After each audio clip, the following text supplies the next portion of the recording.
Hey there, friends. Today we're talking about VA loan limits, or as I like to call it, the myth that just won't die. Spoiler alert, there are no loan limits. Stick around and I'll explain how this works and why so many people, even lenders, get it wrong.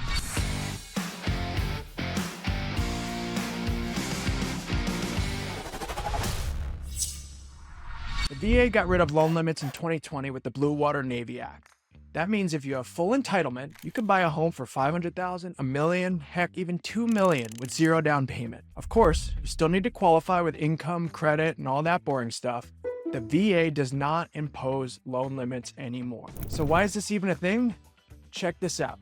I'm doing this video because this is a conversation I just had with one of my veterans about a lender he was using. Hi, Mr. Veteran. You'll need 25% down for that $800,000 home because it's above the VA loan limit. Wrong.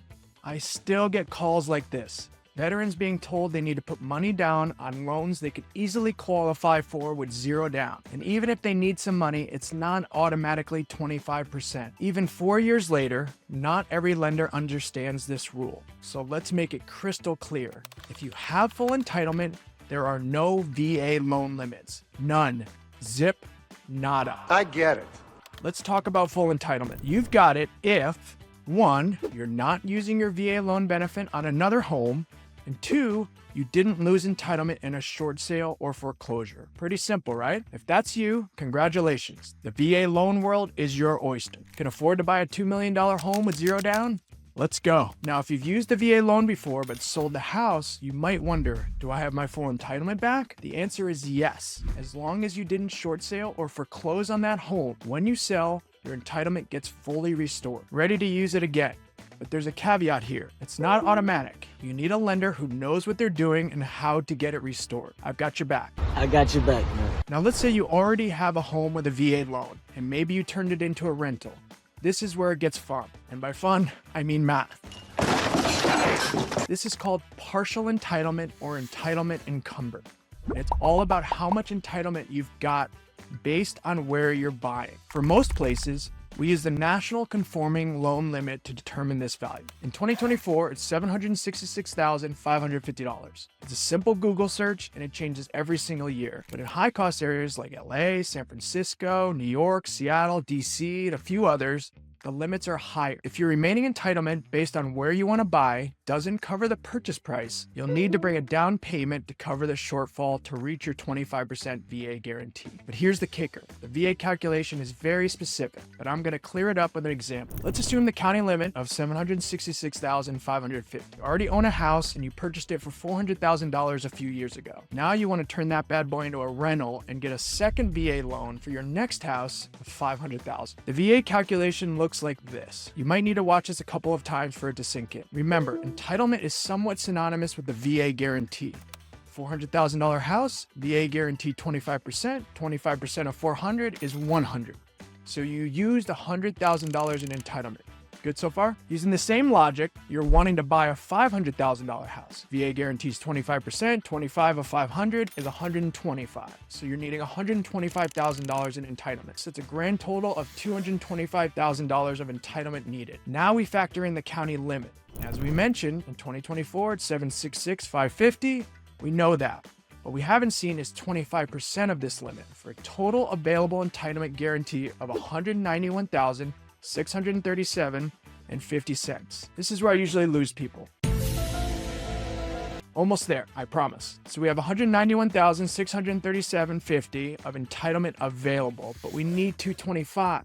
It's not enough, but hang tight. Here's the beautiful part. We can still do this as a VA loan. We just need to pay the difference in guarantee. That leaves us a tab of $33,362.50 to cover the guarantee for that $500,000 house you want to purchase. So our down payment will be that guarantee of $33,362.50 because we went over the county limit. But that's 6.67% of 500. That's amazing.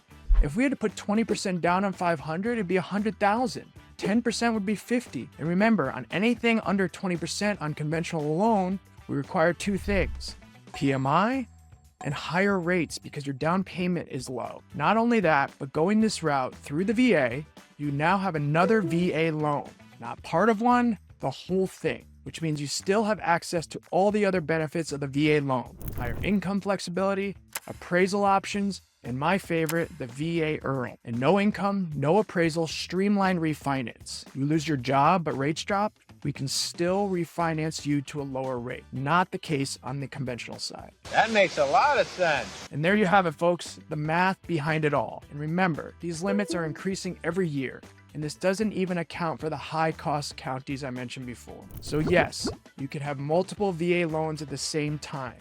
The trick is knowing how much entitlement you've got left and how it aligns with the county loan limits. I might approve you for 0 down in one county, but require a down payment in another. That's why working with someone who actually knows VA loans is so important. Here's the bottom line. If you have full entitlement, there are no VA loan limits. If you're using partial entitlement, we calculate based on the county loan limits and the VA entitlement calculations we talked about earlier. Always work with a lender who gets VA loans because this benefit is too important to waste. So there you have it. VA loan limits demystified. If this video helped clear things up, give it a like, hit that subscribe button, and share it with someone who needs to see this. And most importantly, to all of our veterans, thank you for your service. I'm honored to serve you, and I'll see you on the next video.